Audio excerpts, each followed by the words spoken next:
તો મિત્રો મને તો ખબર જ નથી કે આટલી બધી સાયકલો મારા ઘરમાં જ પડી રહી, પણ મને પોતાને જ ખબર નથી. બોલ. તો હેલો મિત્રો, તમારું સ્વાગત છે અમારા પારગણ નરી તોડી નાખે એવા ખતરનાક વ્લોગ મેં. અને આજે તારે 12મા વાળાને એમને વિદાય હતી, એટલે મેં આજે 10મા 12મા વાળા વિદાય તો 11મા વાળાને હું કોમ. ये कैसे हो गया? તો મિત્રો આજે જ મારી જોડે કોઈ કોન્ટેનર નહોતું, એટલે મારે પાસે 2-3 દાડાનું બારું કે મારે ઘેર સાયકલો બહુ બધી છે, પણ મને ખબર જ નથી. એટલે ચાલો આજે વ્લોગ મેં નાખી દે, એટલે આપણે કોન્ટેનર નકરી જાય કે નહીં. अबे साले તો મિત્રો આ જો આપણી બબ્બે પલ્સરો, હા બરોબર બીજો બતાડું. તો મિત્રો આ રહી આ બીજી એક, આ તો ચાલુ કન્ડિશનમાં છે, અને એક પેલી રહી ખાટલા ઓઠી પડીને દેખ, એ આ દેખાય.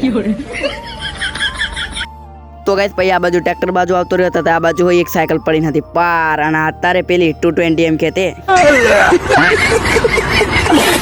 તો મિત્રો આ રહી એક બીજી સાયકલ પાર, અને આલી ખતરનાક બેજતી કરીને લાવીને પડી જ રહી, ફેરેવી નહીં, હરીજી પણ ફેરેવી નહીં કોઈ.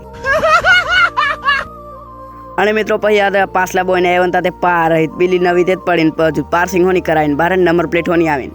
તો મિત્રો પછી મેં ફાઇનલી આવી જાઉં ઢાબા પર, કારણ કે એક જ ઢાબા પર પડી રહી છે, એટલે તમને હો બતા દમ કરી અને કાઢી મેળવું તો પછી એને મને ગારો દે. તો મિત્રો આ રીતે આપણે સાયકલ અત્યારે હારી જ છે, પણ કોઈ ફેરવવું નહીં, કારણ કે ફેરવવાની થવું બહાર અમને શરમ લાગે, સાયકલ ફેરવવાની થવું આ બહાર.